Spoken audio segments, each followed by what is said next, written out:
মরে গেলে যখন আমি হয়ে যাব লাশ,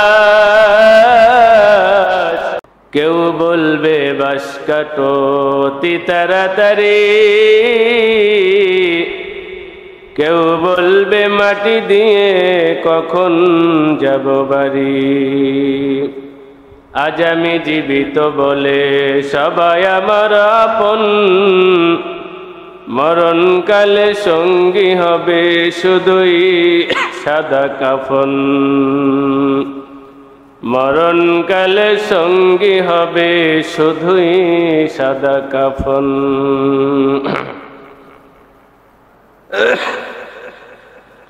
6 দিন পরে নখ খসে যাবে তোমার, 9 দিন পরে চুল। কবর গাহের সামান নিতে কইরো না কেউ ভুল। কবর জায়গা ভালো নয়, আমল দিয়ে কবর গৃহ সাজিয়ে নিতে হয়। আমল দিয়ে কবর গৃহ সাজিয়ে নিতে হয়। 17 দিনে পেট ফেটে শেষ, পোকার খোরাক হবে। 60 দিন পরে গোশ থাকবে না, কঙ্কাল পরে রবে। 90 দিনে হাড়গুলি সব আলাদা হয়ে রয়। কবর জায়গা ভালো নয়, আমল দিয়ে কবর গৃহ সাজিয়ে নিতে হয়। সম্মানিত হাজিরিন, আপনাকে যেই সময় কবরের মধ্যে রাখা হবে, 3 দিন পরেই আপনার লাশ পচা শুরু হয়ে যাবে। অর্থাৎ কবরের পাশ পচার আগে লাশ পচা শুরু হবে। বাস পচার আগে লাশ পচা শুরু হবে। 4 দিন পরই লাশ পচা শুরু হয়ে যাবে। 6 দিন পরে আপনার নখগুলো খসে পড়ে যাবে। 9 দিন পরে আপনার চুলগুলো খসে পড়ে যাবে। 17 দিনে আপনার পেট ফেটে যাবে। এরপরে আপনার পেটের মধ্যে পোকায় ধরে সব কিছু খেয়ে ফেলবে। 60 দিন পরে আপনি কঙ্কাল পড়ে থাকবেন। অর্থাৎ আপনার দেহের যত গোশ আছে সব পোকায় খেয়ে ফেলবে। 90 দিনে হাড়গুলি সব আলাদা হয়ে যাবে, এমনকি হাড়গুলো সব মাটির সাথে মিশে যাবে। শুধুমাত্র আপনার মেরুদণ্ডের হাড়টি আল্লাহ রেখে দিবেন, ওইটা দিয়া কিয়ামতের দিন আপনাকে আবার পুনরায় আবার বানাবেন। তাহলে কিসের এত অহংকার, কিসের এত বাহাদুরি? সম্মানিত হাজিরিন,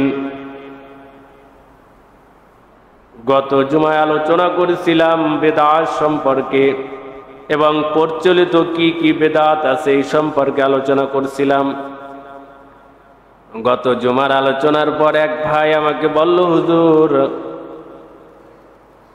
ওই যে বলছিলাম যে স্বামী স্ত্রী মারা গেলে তাদের সম্পর্ক ছিন্ন হয় না, তাদের সম্পর্ক আগের মতো থাকে, সম্পর্ক ছিন্ন হয় না। কিন্তু আমাদের সমাজে একটা ভুল ধারণা আছে যে সম্পর্ক ছিন্ন হয়ে যায়। এজন্য স্বামী মারা গেলে স্ত্রীকে দেখতে দেয় না, স্ত্রী মারা গেলে স্বামীকে দেখতে দেয় না। গত জুমায় আলোচনার পরে এক ভাই বলতেছে, হুজুর আমার আব্বা আম্মা একসাথে 70 বছর জীবন কাটিয়েছে, আমার আব্বা মারা যাওয়ার পরে আমার আম্মাকে দেখতে দেয় না এলাকার মানুষেরা। তাহলে তাদের মনে কত কষ্ট। এগুলো সব ভুল ধারণার মাধ্যমে সৃষ্টি হয়েছে। স্বামী মারা যাওয়ার পরে স্ত্রী দেখতে পারবে এবং তাকে গোসলও দিতে পারবে। স্ত্রী মারা গেল স্বামী দেখতে পারবে এবং তাকে গোসলও দিতে পারবে যদি সে ধৈর্য ধারণ করে গোসল দিতে পারে তাহলে এটা সবচেয়ে উত্তম হবে। বাবা মারা গেলে যদি ছেলে গোসল দেয় এটা সবচেয়ে উত্তম, ছেলে মারা গেলে বাবা গোসল দিলে সবচেয়ে উত্তম যদি দিতে পারে। এটা শিক্ষণীয় বিষয় আছে, এতে অন্তরের অনেক পরিবর্তন হয় এবং এতে শিক্ষা লাভ হয়। স্ত্রী মারা গেলে স্বামী গোসল দেওয়া এটা উত্তম, আবার স্বামী মারা গেলে স্ত্রী গোসল দেওয়া এটা উত্তম যদি তারা পারে। আর আমাদের সমাজে ভুল ধারণা আছে যে দেখতেই পারে না, দেখা দিতেই পারে না, এটা সম্পূর্ণ একটা ভুল ধারণা, কুসংস্কার। তো আসলে সে আবার বলল এক একজনে এক এক রকম বলে, কোথায় যাব আমরা? এক একজনে, তা আমি যেটা বলেছি সেটার কি আছে? দলিল আছে, হাদিসের দলিল দিয়েছি। যদি কেউ এর বিপরীত বলে তাকে দলিল পেশ করতে বলেন, দলিল পেশ করতে বলেন যে আপনি যে বলেছেন যে দেখা দেওয়া যাবে না, এটা দলিল কি? আমি তো দলিল দিয়েছি নবীজির থেকে, সাহাবায়ে কেরাম থেকে, এবং স্বামী মারা গেলে যে স্ত্রী অরিসের সূত্র, অরিস সূত্রে জমি পায় বা জায়গা জমি পায়, অরিস হয়। যদি সম্পর্ক না থাকে অরিস কিভাবে হলো? এভাবে আমি দলিল দিয়েছি। আপনারা সেটা এর বিপরীত যারা বলবে তাদের দলিল পেশ করতে হবে। সম্মানিত হাজিরিন, তাহলে আজকের জুমায়, আমি গত জুমায় বলছিলাম যে আজকের জুমায় আমরা আলোচনা করব সূরা নূহ সম্পর্কে আলোচনা। সূরা নূহ সম্পর্কে আলোচনা করব, যেহেতু এই সূরা নূহ আমাদের জন্য অনেক বড় শিক্ষণীয় বিষয়, এবং যারা বিশেষ করে দাওয়াতি কাজ করে, দাওয়াতি কাজ তো প্রত্যেকটা মুসলমানের জন্য জরুরি। এই দাওয়াতি কাজ যারা করবে তাদের জন্য নূহ আলাইহিস সালামের জীবনী থেকে বড় ধরনের শিক্ষণীয় বিষয় আছে। এজন্য আমরা নূহ আলাইহিস সালামের সূরা নূহ সম্পর্কে আমরা একটু আলোচনা করব। নূহ আলাইহিস সালাম সম্পর্কে আল্লাহ পাক রব্বুল আলামিন প্রায় 28টি সূরায় 81টি আয়াত বর্ণনা করেছে। এই সবগুলো বলা সম্ভব নয়, অল্প কিছু আপনাদের সামনে পেশ করব। নূহ আলাইহিস সালাম তিনি আদম আলাইহিস সালাম থেকে আদম আলাইহিস সালাম থেকে তার 10ম অথবা 8ম স্তন পুরুষ। তো আদম আলাইহিস সালাম থেকে নূহ আলাইহিস সালামের দূরত্ব আছে 10ম শতাব্দী। নূহ আলাইহিস সালাম হলেন আল্লাহ তাআলার প্রথম রসূল, দুনিয়ার মধ্যে প্রথম রসূল, এবং তাকে আল্লাহ পাক রব্বুল আলামিন 950 বছর হায়াত দান করেছিলেন, 40 বছরে নবুয়তি দান করেছেন। প্রত্যেক নবীকে আল্লাহ তাআলা 40 বছর বয়সে নবুয়তি দান করেছেন। ছোট অবস্থায় নবুয়তি দেন না, কারণ জ্ঞানেরও প্রয়োজন আছে। কিসের প্রয়োজন আছে? জ্ঞানের প্রয়োজন আছে, চতুর্মুখী জ্ঞানের প্রয়োজন আছে। এগুলো বাচ্চা অবস্থায়, ছোট অবস্থায় এটা হয় না। আমাদের সমাজে যদি বলা হয় যে শিশু বক্তা আসতেছে, কি বক্তা? শিশু বক্তা, তাহলে দেখবেন মানুষের ঢল, আপনার মানুষের অভাব নাই, কারণ শিশু বক্তা আসতেছে। অথচ এই শিশু বক্তার অজ করা কি নাই? জায়েজ নাই। অজের জন্য অনেক ইলম কালামের প্রয়োজন আছে। অথচ মানুষ এই ভাইরাল বক্তার ভাইরাসে ধরেছে। যদি বলা হয় যে 28 ইঞ্চির বক্তা আসতেছে, মানুষের ঢল, মানুষের অভাব নাই, মাঠে জায়গা দিতে পারবেন না। যদি বলা হয় যে আগে মহিলা ছিল এখন পুরুষ হয়ে গেছে, সেই বক্তা আসতেছে, দেখবেন মানুষের অভাব নাই। যদি বলা হয় নব মুসলিম আসতেছে, দেখবেন মানুষ আর মানুষ। তাহলে মানুষ এই ভাইরালের পিছনে ছুটতেছে দেখা হেদায়েত প্রাপ্ত হয় না। কথা বুঝতে পারছেন? কিন্তু যদি বলা হয় কাছের অমুক আলেম আসতেছে, কোরআন হাদিস দিয়ে কথা বলবে, তাহলে সেটার গুরুত্ব নাই। সম্মানিত হাজিরিন, তো বলতেছিলাম যে এখানে কিসের প্রয়োজন আছে? জ্ঞানের প্রয়োজন আছে, বয়সের প্রয়োজন আছে। এই জন্য আল্লাহ তাআলা প্রত্যেক নবীকে 40 বছর পরে নবুয়তি দান করেছেন। নূহ আলাইহিস সালামকেও 40 বছর বয়সে নবুয়তি দান করেছেন। এবং মহাপ্লাবন, এই মহাপ্লাবনের বন্যার পরে নূহ আলাইহিস সালাম 60 বছর জীবিত ছিলেন। নবীদের মধ্যে আদম আলাইহিস সালামকে আল্লাহ তাআলা 940 বছর দান করছিলেন, 960 বছর, 1000 বছর দিয়েছিলেন। এর মধ্যে দাউদ আলাইহিস সালামকে 40 বছর দিয়েছিলেন, আর আদম আলাইহিস সালাম 960 বছর জীবিত ছিলেন, আর নূহ আলাইহিস সালাম 950 বছর জীবিত ছিলেন। এটা তাদের মুজিজা। কিন্তু আমরা অনেকে জানি যে ওই সময় সবার হায়াত এরকম বেশি ছিল, এটা ভুল কথা।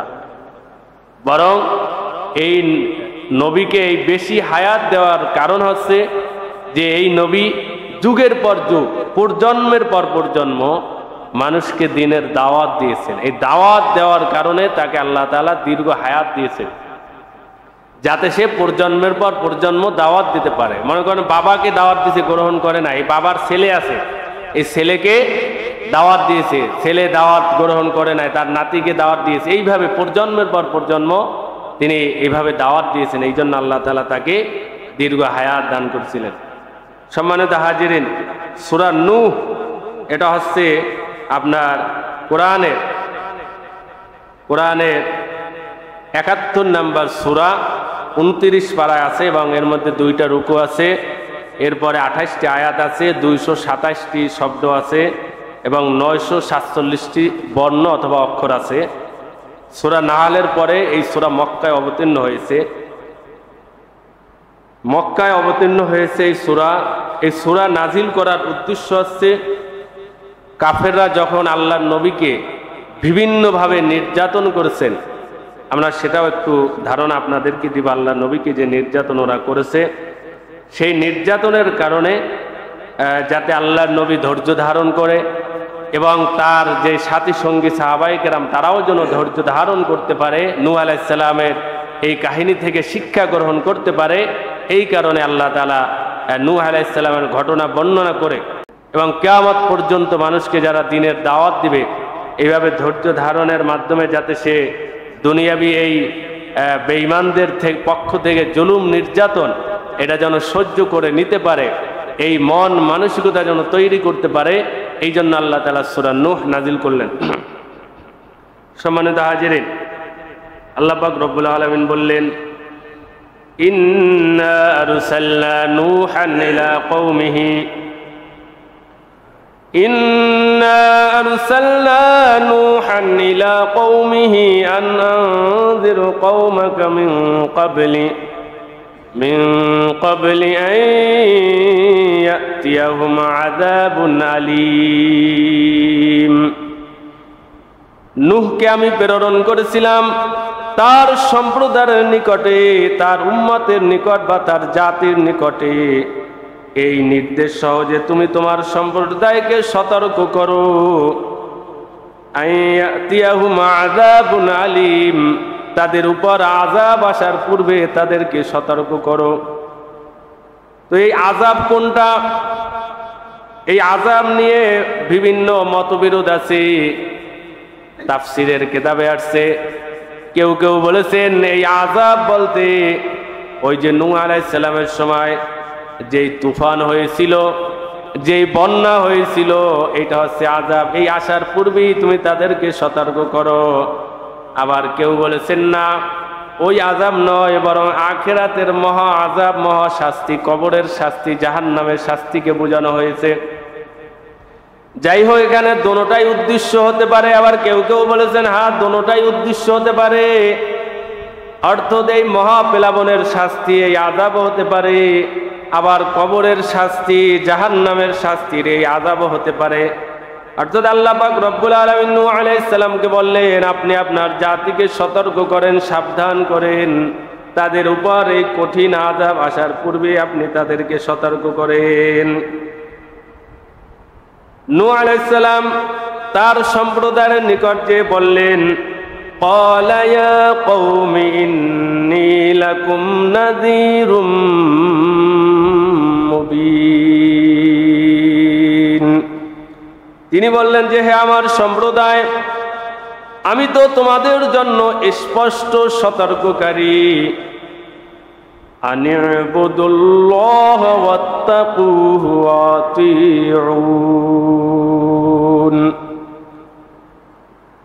তোমরা আল্লাহর ইবাদত করো এবং আল্লাহকে ভয় করো এবং আমার আনুগত্য করো।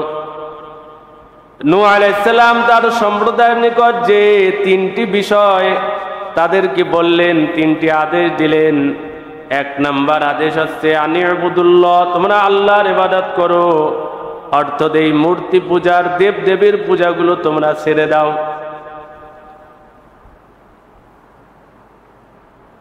দ্বিতীয় নাম্বার আদেশ ওয়াত্তাকু, এবং আল্লাহকে ভয় করো, এবং আতিউন, আমার আনুগত্য করো। দেখেন একেবারে এরকম প্রায় হুবাহু আয়াতের মতো আবার আয়াত আল্লাহ তাআলা নাজিল করলেন সূরা হুদের মধ্যে।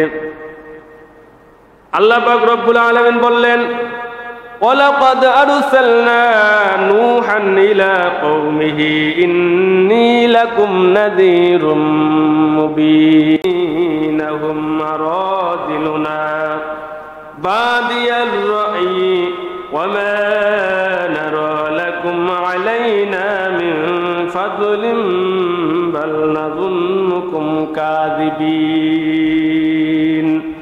তার সম্প্রদায়ের প্রধানেরা যারা ছিল কাফির, তারা বলিল, আমরা তোমাকে তো আমাদের মতো মানুষ ব্যতীত অন্য কিছু দেখতেছি না। আমরা তো দেখতেছি তোমরা তোমার অনুসরণ করতেছে তাহারাই যাহারা আমাদের মধ্যে হীনমন্য এবং গরিব অসহায় মানুষ, যারা ইতর শ্রেণীর মানুষ। আমরা আমাদের উপর তোমাদের কোনো শ্রেষ্ঠত্ব দেখতেছি না, বরং আমরা তোমাদেরকে মিথ্যাবাদী মনে করি। সম্মানিত হাজিরিন, নূহ আলাইহিস সালাম তার সম্প্রদায়ের নিকট দাওয়াত দেওয়ার পরে তার সম্প্রদায় নূহ আলাইহিস সালামের ব্যাপারে 5টি অভিযোগ করেছিল। কয়টি অভিযোগ? 5টি অভিযোগ করেছিল, এবং আমাদের নবীর উপরও এই অভিযোগগুলো কাফেররা করেছে। এবং বর্তমানেও একটা ছাড়া আর 4টা অভিযোগ আলেম ওলামাদের ব্যাপারে বিধর্মীরা এবং মুসলমান নামধারী নাস্তিক মুরতাদেরা তারাও আলেমদের ব্যাপারে অভিযোগগুলো করে। নূহ আলাইহিস সালাম তার সম্প্রদায়ে নূহ আলাইহিস সালামের ব্যাপারে অভিযোগ করলো যে, আপনি তো আমাদের মতো মানুষ দেখতে, যদি আল্লাহ নবী পাঠাতেন, আপনাকে রসুল করে পাঠাতেন, তাহলে তো ফেরেশতা পাঠাতেন। আপনি তো দেখতে আমাদের মতো, যদি আল্লাহ পাঠাইতেন তাহলে ফেরেশতা পাঠাইতেন আমাদের দাওয়াতের জন্য। আমাদের মতো মানুষ, এটা কি আমরা গ্রহণ করব? সম্মানিত হাজিরিন, আসলে তাদের নিকট ফেরেশতা পাঠালেও তারা ওই একই অভিযোগ করত, একই আপত্তি করত। আর মানুষের কাছে ফেরেশতা পাঠিয়ে কোনো লাভ নাই, বরং মানুষকে দাওয়াত দেওয়ার জন্য মানুষেরই প্রয়োজন। মানুষকে দাওয়াত দেওয়ার জন্য কাদের প্রয়োজন? মানুষের প্রয়োজন। ফেরেশতারা হচ্ছে নূরের তৈরি, তাদের সব স্বভাব সবকিছু অন্যরকম। এরা মানুষকে দাওয়াত দিলে সাকসেস হতে পারবে না, কারণ মানুষের সবকিছু বোঝার মতো তাদের অবস্থান নেই। বরং মানুষকে দাওয়াত দেওয়ার জন্য তার সব মন মেজাজ সবকিছু বুঝতে হবে, জানতে হবে। এটা মানুষের পক্ষে সম্ভব, অন্য কারো পক্ষে সম্ভব নয়। সম্মানিত হাজিরিন, তো এখানে নূহ আলাইহিস সালামকে তার সম্প্রদায় বলল যে, আল্লাহ যদি নবী হিসাবে পাঠাইতো তাহলে ফেরেশতা পাঠাইতো, তোমাকে কেন পাঠাইছে? তুমি তো আমাদের মতো মানুষ। আমাদের নবীকেও কাফেররা এই কথা বলছে। এরপরে অভিযোগ করলো যে, আমরা দেখতেছি যে তোমাদের যারা অনুসরণ করতেছে, এই অনুসরণ যারা করে তারা তো ইতর শ্রেণীর, অর্থাৎ তাদের সমাজে কোনো দাম নাই, মূল্যায়ন নাই, ধনী শ্রেণীর মানুষ না, বরং গরিব অসহায়। এরকম বর্তমানেও দেখবেন যারা গরিব শ্রেণীর মানুষরা দিন বেশি পালন করে, ঠিক কিনা? ধনীরা খুব কম তাদের টাকার সম্পদের কারণে অহংকারী করে। সম্মানিত হাজিরিন, তো এই তৃতীয় নাম্বার অভিযোগ যে সমাজে তোমাদের তেমন কোনো মূল্যায়ন নাই, সমাজে তোমাদের কোনো দাম নাই। বর্তমানে এই নাস্তিক মুরতাদিরা, ইসলামের শত্রুরা আলেমদের এরকম বলে, আর ওরা যে মন্ত্রী এমপি যারা, ওদের কথার যে দাম মানুষ দেয়, আলেমদের কথা সেই দাম দেয় না। এই জন্য বলে আলেমদের কথায় যদি কেউ দাম না দেয় তাহলেও কি আল্লাহর কাছে অনেক দাম। মানুষ দাম দেখ আর না দেখ, আল্লাহ তাআলার কাছে দাম আছে। সম্মানিত হাজিরিন, এরপরে ওই নূহ আলাইহিস সালামের সম্প্রদায় তার ব্যাপারে অভিযোগ করলো যে তোমার যে দাওয়াত, 4 নম্বর অভিযোগ, তোমার যে দাওয়াত, এই দাওয়াত আমাদের বাপ দাদার রীতির বিরোধী। আমাদের বাপ দাদার রীতি কি? মূর্তি পূজা করা। আর তোমার এই দাওয়াত আমার বাপ দাদার রীতির বিরোধী, অতএব এটা আমরা মানতে পারি না। এরপরে তাকে বলল যে তুমি মিথ্যাবাদী, তোমাকে আমরা মিথ্যাবাদী মনে করি, তোমাকে আমরা মানতে পারবো না। সম্মানিত হাজিরিন, নূহ আলাইহিস সালাম বললেন, ক্বালা ইয়া কওমি আরাআইতুম ইন কুনতু আলা বাইয়িনাতিন মির রাব্বি ওয়া আতানি রাহমাতাম মিন ইনদিহি ফাউম্মিয়াত আলাইকুম আনুলজিমুকুমুহা ওয়া আনতুম লাহা কারিহুন।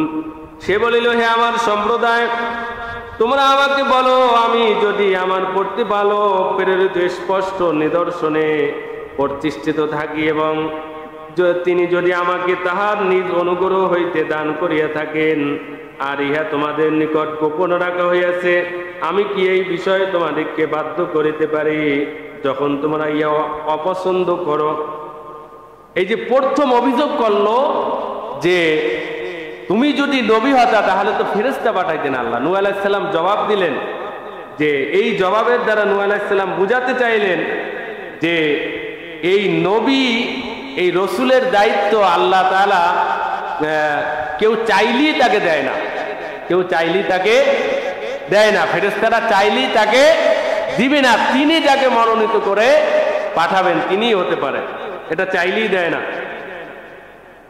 وَيَا قَوْمِ لَا أَسْأَلُكُمْ عَلَيْهِ مَالًا إِنْ أَجْرِيَ إِلَّا عَلَى اللَّهِ وَمَا أَنَا بِطَارِدِ الَّذِينَ آمَنُوا إِنَّهُمْ مُلَاقُو رَبِّهِمْ وَلَكِنِّي أَرَاكُمْ قَوْمًا تَجْهَلُونَ।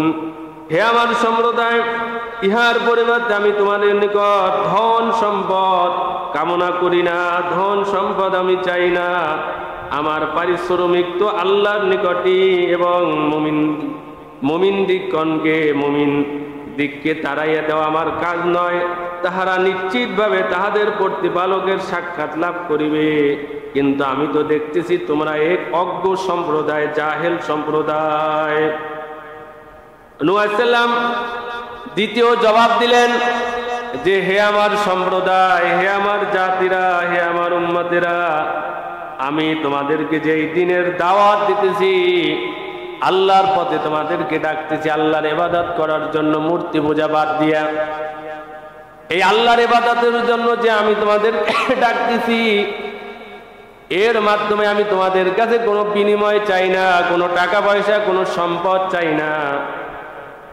আবার জবাব দিলেন যে যারা আল্লাহর পথে আসতে চায় আমি তো তাদেরকে বাধা দিতে পারি না। তার মানে তোর সিন্নির অথবা গরিব অসহায় মানুষ, তোমরা যে বলো যে এদের সমাজে কোনো দাম নাই, এরা দিনের পথে চলে বা দিনের পথে আসতেছে, তোমার ডাকে সাড়া দেয়, আমি তো এই যারা আল্লাহর পথে আসবে আমি তো তাদেরকে বাধা দিতে পারি না। মক্কার কাফেররাও আল্লাহর নবীকে অভিযোগ করছিল যে আপনার এই দিনকে তো তারা মানে যারা ইতর সিন্নি, যাদের সমাজে কোনো দাম নাই, যারা গরিব অসহায়, এইসব মানুষগুলো আপনাদেরকে মানে, এবং তারা নবীজির কাছে যে বসে থাকতো এটা ওই যে কাফেরদের যে লিডাররা যারা ধনী সম্প্রদায় এরা এটা পছন্দ করতো না। তারা থাকলে এরা আসতেও চাইতো না, আল্লাহ রসুলের কাছে সাক্ষাৎ করার জন্য আসতেও চাইতো। মানে এদের দেখলে কি করতো? হিংসা করতো, অহংকারী ভাব নিয়ে চলতো, আর এদেরকে দেখলে এরা হিংসায় জলে পড়ে যাইত। সম্মানিত হাজিরিন, এরপরে নূহ আলাইহিস সালাম বললেন, ওয়া কওমি মান ইয়ানসুরুনি মিনাল্লাহি ইন তারাতুহুম আফালা তাযাক্কারুন। হে আমার সম্প্রদায়, আমি যদি তাহাদিগকে তাড়াইয়া দেই তবে আল্লাহ হইতে আমাকে কে রক্ষা করিবে? তবু কি তোমরা উপদেশ গ্রহণ করিবে না? এই কাফেররা বলতে চাচ্ছে যে এই যে ইতর চিহ্নের যারা সমাজে কোনো দাম নেই, এই গরিব অসহায় মানুষগুলো যদি তাড়াইয়া দেওয়া হয় তাহলে এরা ইসলাম গ্রহণ করবে বা দিন গ্রহণ করবে, ঈমান আনবে। কিন্তু নূহ আলাইহিস সালাম বললেন যে আমি যদি এদেরকে তাড়াই দেই তবে আল্লাহ হইতে আমাকে কে রক্ষা করবে? এরপরে বললেন, আফালা তাযাক্কারুন। আফসুস করে কষ্টের সহিত তিনি বললেন যে এরপরও কি তোমরা উপদেশ গ্রহণ করবে না? ওয়ালা আকুলু লাকুম ইনদি খাযাইনুল্লাহি ওয়ালা আ'লামুল গায়বা ওয়ালা আকুলু ইন্নী মালাকুম ওয়ালা আকুলু লিল্লাযীনা তাজদারি আয়ুনুকুম লা ইউতিয়াহুমুল্লাহু খায়রা আল্লাহু আ'লামু বিমা ফি আনফুসিহিম। আমি তোমাদেরকে বলি না আমার নিকট আল্লাহর ধন ভাণ্ডার আছে, আর না অদৃশ্য সম্পর্কে আমি অবগত, এবং আমি ইহাও বলি না যে আমি ফেরেশতা। তোমাদের দৃষ্টিতে যাহারা হ্যাঁ তাহাদের সম্পর্কে আমি বলি না যে আল্লাহ তাহাদেরকে কখনোই মঙ্গল দান করিবেন না। তাহাদের অন্তরে যাহা আছে আল্লাহ সম্যক অবগত। ইন্নী যাল্লা মিনাজ জালিমিন। তা হইলে আমি অবশ্যই জালিমদের অন্তর্ভুক্ত হইব। এবার নূহ আলাইহিস সালাম বললেন যে আমি এই কথা বলি না যে আমার কাছে ধন সম্পদ আছে, ধনভাণ্ডার আছে, আল্লাহর সব ধন সম্পদ আমার কাছে আছে, আমি এগুলো বিলি করি, এটা আমি বলি না। এবং আমি বলি না যে আমি অদৃশ্যের সম্পর্কে আমি অবগত, তার মানে গায়েবের বিষয় আমি জানি, এটাও আমি বলি না। বরং আমি আসছি সম্পূর্ণ আল্লাহর পক্ষ থেকে। আমাদের সমাজে একদল মানুষ আছে যারা নামধারী মুসলমান, তাদের আকীদা বিশ্বাস হলো আমাদের নবী নূরের তৈরি। কিসের তৈরি? নূরের তৈরি। নূরের তৈরি কারা? ফেরেশতারা। নূরের তৈরি কারা? ফেরেশতারা। আর নবীগণ মাটির তৈরি। মানুষ বলতে মাটির তৈরি। নবীগণ কি ছিলেন? মানুষ ছিলেন। কি ছিলেন? মানুষ ছিলেন। তারা মাটির তৈরি।